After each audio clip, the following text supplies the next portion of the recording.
Welcome back to the Boot Camp podcast. I'm one of your hosts, Morgan Kline, and I am joined again by the fabulous DJ and Ansley. This is our second episode together. We are doing a book club series. So welcome back if you listened to our first episode. If not, we'll make sure to link it in the show notes so you can start from the beginning with us. But what we're doing is every episode, we're just breaking down a chapter in our new book that Devan and I co-authored. And is coming out on June 18th. So if you have not pre-ordered it, please go pre-order it right now.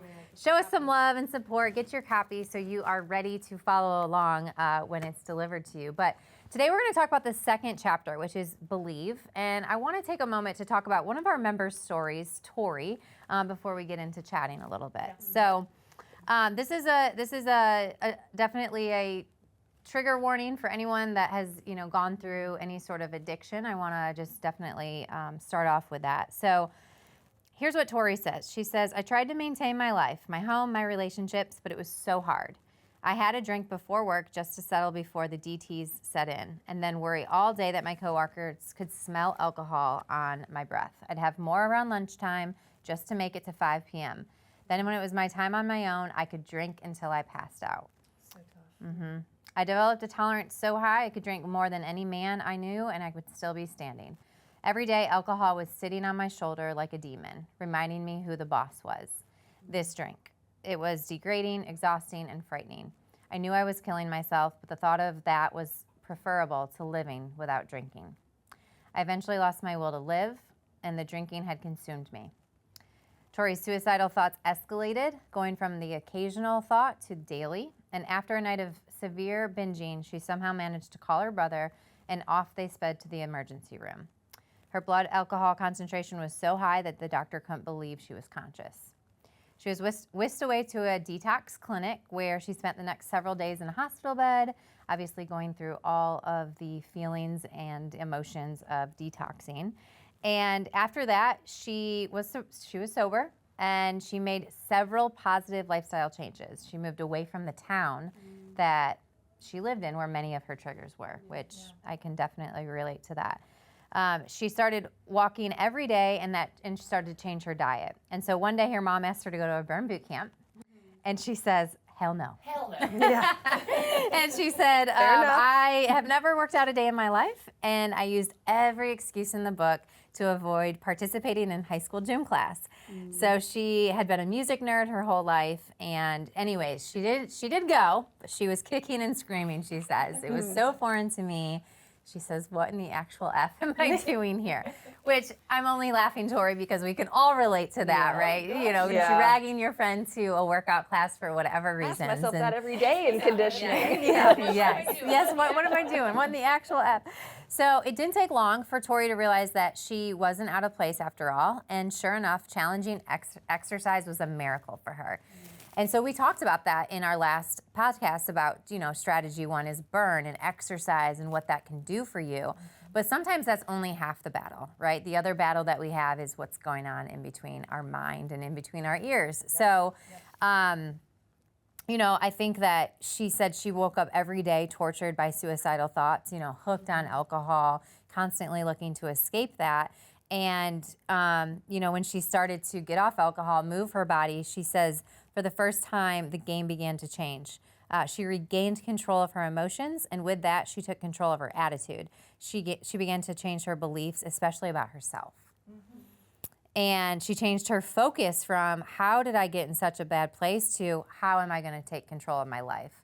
So, Tori, thank you first and foremost for letting us share that in the book. And, I think I wanted to start off by just sharing how the mindset does impact our decisions every day. It impacts our, how we take care of our body, how we view our body, the confidence that we have in ourselves, and the belief of what is in our control. And so, how did you guys take that story? And, again, we all maybe know somebody or we've been through that journey, or maybe we have our own version of what that looks like, of doing something that we know was not good for us, but we didn't have that confidence in ourselves, or we didn't have the right people around us. Yeah. Her story is truly a phoenix rising from the ashes. And for me, it really it was such an inspiring and hopeful story. It was a tough story to read. Lots of struggles for her, but it was very hopeful in that, you know, you can reprogram the way you think. Yeah. You can completely change your belief system, your self-worth, you know, what you think, you know, your story is that you've always, you know, either been told or told yourself, which is even more damaging sometimes. You can completely rework that. And there are a lot of people that might be watching or listening that are in that spot where they are in the thick of this story and they think that they can't get out. But it's stories like Tori's that just really, you're never stuck. You are only one strategy away from completely changing your life. Yep. I think just, the biggest thing is like her believing in herself. Like, I think that's the biggest part of this chapter is like, you have to believe it too, because like people could tell you all day long how incredible you are, but if you go home and you don't believe that, that's what you're going to think, and that's what's going to become your reality. And it's a lot of people's realities. I mean, even if they're not in the loop that Tori was, I mean, I think a lot of women can attest to the fact that like they go home and then, you know, they go to take a shower and they're like, oh, I don't like that, or that doesn't look good, or like I'm not good enough because I don't like what I see. And you know, even though there are people telling you, oh, you look so strong, or like, man, you look so good, you look so happy and healthy, like if that's not what's going on up here, it doesn't translate, which is so wild that like literally just this any thoughts up there, like it can flip the script. I talked about this at the member summit about whether you think you can or you can't, like you're right.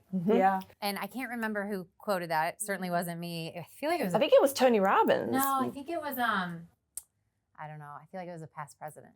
I don't know. DJ, you gonna Google it? Okay. Go DJ. I can't take credit for it because I remember putting that up on the slide, and it was around mindset. I was speaking to the members in the audience. Ford. Henry Whether Ford. you think you can or you think you can't. You're welcome, Tony Robbins. Yes. Tony might have said it after, and you know, we heard it from him.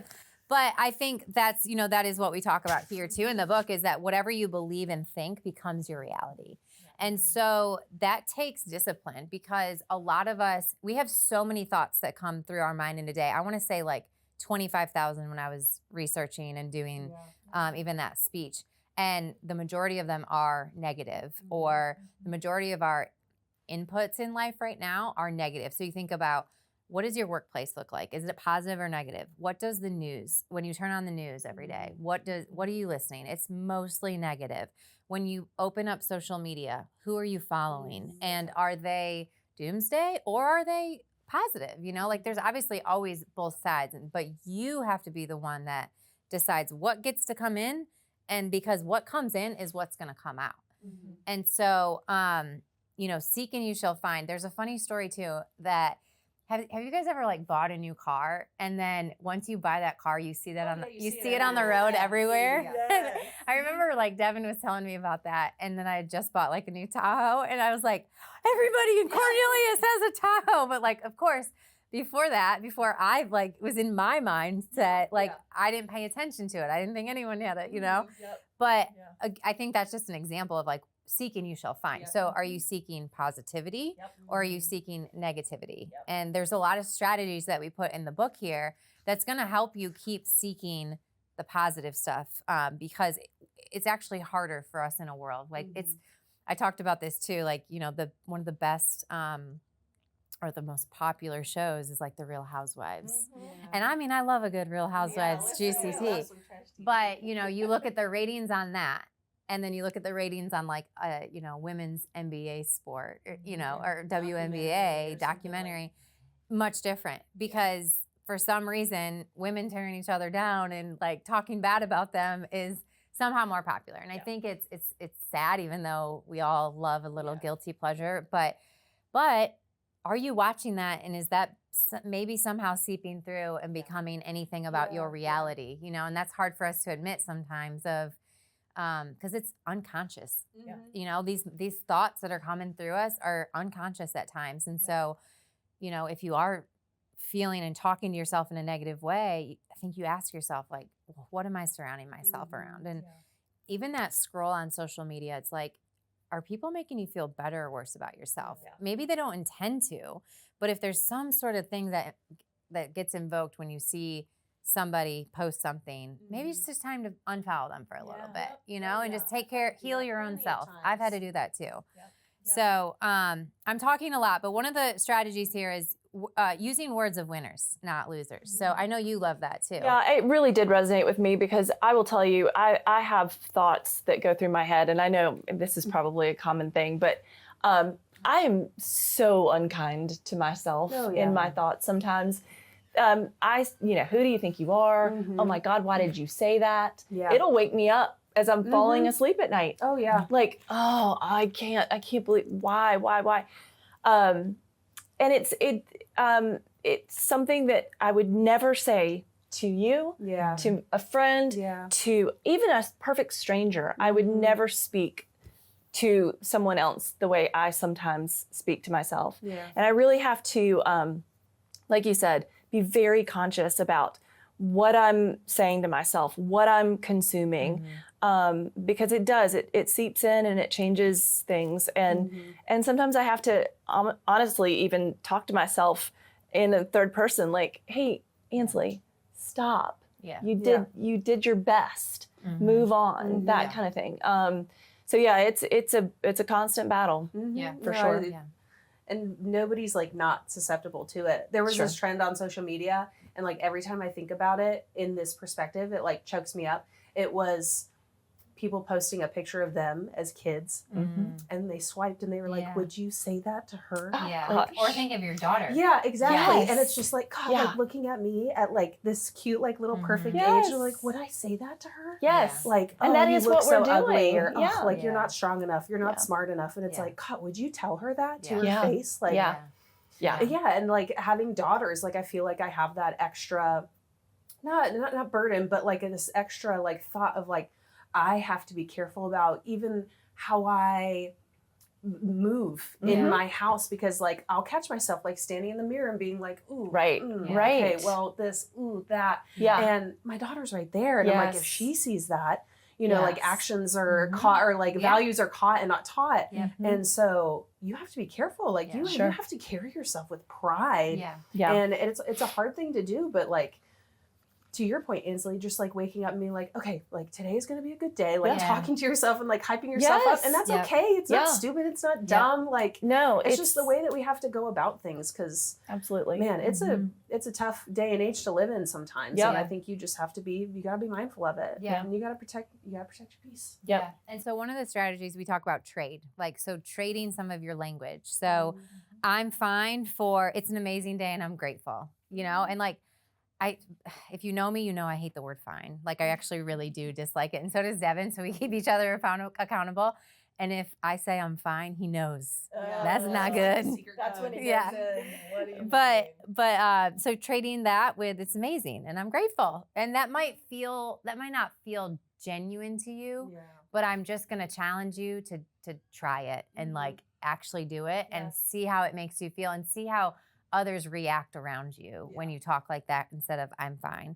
So another one is I've failed so many times in the past. So instead of saying that and worrying about your failures, you're saying I will succeed in the failure, because we can all succeed in failures and it's okay to fail. We learn a lot when we fail. And then the last one is I blew it. I'm done. For no one is perfect. I will learn from my experience. So it's just shifting your mindset just a little bit for a more positive approach than, you know, being negative. Because when you say it out loud, it is the way that not only your brain's going to receive it and believe it, but also the people around you. So I think that's a good point. I was thinking about that. I wanted to touch on it. Like the more that you talk in that way with other people, then that allows other people to talk about that way about themselves. And like, it's kind of like the Real Housewives thing. Is like you get started and then you're just like, and then like other people think that that's like, that's the only way to have a conversation is to just be negative all the time. And then it's like, whoa, let's pump the brakes. I don't want that. Like sometimes I just want to know that like I can maybe vent, but like that's not how I want this to go, or like a relationship to continue down this path. It's just like negativity. And it's a hard thing to do when you just want to be like, ugh, you know, talk about it's an whatever. It's an easy road to go down. It's easier to be negative and to be, you know, and to gossip and to do all the things that we know that we're not supposed to be. And it does sometimes, I don't know, when you first get started, it feels kind of a little inauthentic and maybe saccharine to talk to yourself in such a positive way. But it's just like what we do upstairs on the floating floor. It's a muscle that you have to strengthen and grow. And it'll only happen with repetition and practice. And being okay with kind of like putting in those boundaries, like if somebody's going down that path and being like, hey, listen, I'm so sorry you're feeling that way, but like I kind of don't have the mental capacity to do this right now. Like maybe those aren't the exact words, but just something to like let them know, like, hey, I gotta be positive right now. I'm struggling. Like you said, protect your peace at all costs. All right, so the two things that we're going to end with is just really what is it going to take? So this is what we talk about in the book at the very end of each chapter. Is really just some like takeaways and strategies. So power up your attitude, effort, and beliefs. Like I tell my kids that all the time. I'm like, what's in your control, guys? Your attitude and your effort. And your beliefs, right? And so if you believe something's negative, it's going to be negative, like no matter what. And so again, just like if you're feeling like you're in a slump or you're feeling like you don't love what's happening in your life, whether that's job, relationships, whatever that is, change your attitude about it, you know, like go do something about it because that's what's in your control. Effort is in your control. So in the last chapter, we did talk a lot about, you know, what's in your control and that's what you need to focus on. You can change your belief system. You can change your attitude. You can change your effort. Those are all things that are in your control. So we talk much more about that in the book. So another plug to just go make sure that you pre-order it. And then the last thing here that we want to talk about is there's no substitution for authentic human connection. Guys, we're living in a world that's very, very digital, okay? So it's easy for us to think that real life lives on an Instagram feed or, you know, on a TikTok, whatever, reel. But a lot of that is a highlight reel, right? And so be careful about those inputs. And that doesn't replace human connection and just that need to connect with people if you're feeling a certain way or, you know, just to know that there's other people out there that also are in your situation. Yeah, so 100%. And they want the same things too. Yeah, I've heard the heaviest weight is the front door sometimes, and you just gotta come in and connect and, you know, feel that. It's that concept of the third place. Like there's your home and work, and there needs to be a place where people really know you in a different way. Absolutely. And I think that our gyms are certainly that place for many people. And that's why we love actually connecting, right? We love our high fives because how good does a high five feel? You know what? If you're having a bad day right now listening to this, I want you to go into your workplace or go at home and just start high-fiving people. They're going to think you're crazy, but I'm telling you that connection is going to it's going to make people smile. And it's going to put a smile on their face and you're going to start a trend. It's something in you too. It's a transfer of energy. Transfer of energy. Yes, absolutely. All right, guys, so that is our second chapter. Thank you for joining us today. Make sure you are following along, subscribe. Hey, write us a review today. DJ, Ansley, and I would love a review from you guys. That helps boost our ratings, gets us up there so more people can hear this message and hear about this mission.